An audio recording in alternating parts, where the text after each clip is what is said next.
My name is Leslie Grace, and I'm here because I've had a lifelong involvement in the University District. I started in 1962 a specialty store called La Tienda on the Lower Ave, and persisted in doing that for 33 years. I actually first came to the Ave when I was a young child, and we used to eat in Ray Chin's restaurant when I was about 5 years old. And that's the one place we could eat out in. It's very reasonable. And then I also worked in my dad's office on Saturdays when I was in high school. So I'm very familiar with the Ave. No, I didn't grow up on the Ave. Actually, I grew up on a boat, at least for 9 years. I lived at the Seattle Yacht Club. So that was sort of a unique experience. It was during the war years, Second World War, and nobody owned boats in those days. And I walked to Montlake School, went to Meany, and went on to Garfield during most of that period. And then we went and built our own house in Montlake ourselves by hand, and my dad designed it. So yes, and it's very close to U District, fairly close. Well, I hadn't traveled. When I resigned, I had $500 in the bank, and I was driving a $300 car, and I was paying $90 a month rent, and I was looking for work.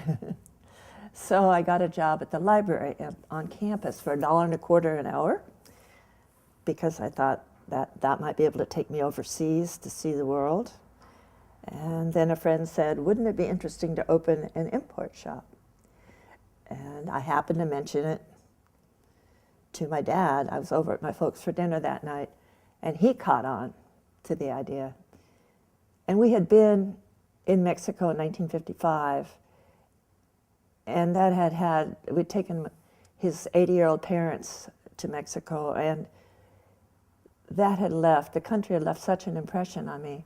And then the Seattle World's Fair had a really extraordinary Mexican government pavilion. It was just beautiful. And so between those two things, I decided to open an import shop from Mexico, with things from Mexico. And my dad and I basically drove to Tijuana and brought things back. Eventually it expanded and expanded, expanded, but not for quite a while. And we tore apart this space that was a huge mess when we arrived, and spent 3 months painting it, fixing it up, designing it, and put it out there for the public. And then we basically broke even for about 3 years and lost money for about 3 years. And then we started to break even, and in the early 70s we started to make it, thank goodness.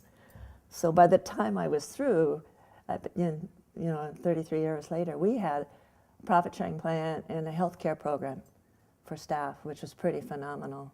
It's hard to say. When I first started out, people would wheel their kids in baby carriages.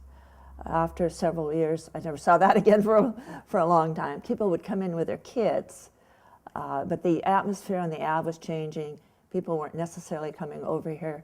But there was a period in there in the late 60s, 70s, early 70s, when there was a great focus on sort of ethnographic materials, what people wore, the so-called fringies, would wear ethnographic. They wear huipiles and pieces that were quite lovely that I would find in Guatemala or Mexico. And those types of things had a really special place for some people in those days.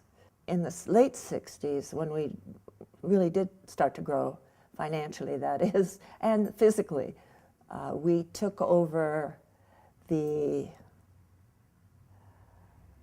Marine Recruiting Center, which was in the same building we were. And it was during that really heavy period of anti-war demonstrating and anti-police demonstrating. And windows were broken, and we were feared for our own windows. And so as a fallback, we decided to expand. And when I say we, that was pretty much my dad was involved, and we rebuilt the Marine Recruiting Center And we doubled the size of the shop. And I think people could really see us and appreciate us much more after that. And we did that over Thanksgiving, because I remember my mom brought us Thanksgiving dinner on the front floor of what was the Marine Recruiting Center. And we had, thanks to my dad, we put down these loose bricks in that front room. And to this day, people still talk about the musical bricks. We didn't use any mortar, we just put bricks down, and people would walk on it, and they still remember that experience. In the mid-60s, shortly, a couple years after I began, all these people showed up on the street, and they didn't move. And many of them were on or selling drugs. And that was not an easy period, because people didn't want to come to the Ave, they didn't want their kids on the Ave. But it is not clear to me that that was caused by the Vietnam War. That was a good excuse when the Vietnam War came along. But the Vietnam War, people who really got involved with the Vietnam War were the students on campus.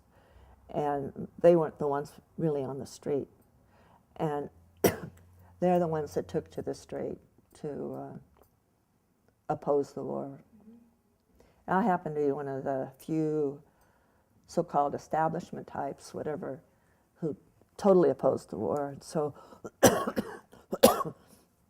I would dress up, put my heels on, put my hair on top of my head, and march in Seattle, and I marched in San Francisco. I was so opposed to it. But in those days, there were not very many, what would you say? You know, I mean, there were mostly students that were opposed to it. But it was very important to oppose that. I remember one time we just put up a whole sheet on the front window, the big window. It must have been in 1970 when Kent State happened, supporting everybody, whoever's going to be on the street, that we support you. Because we felt that way.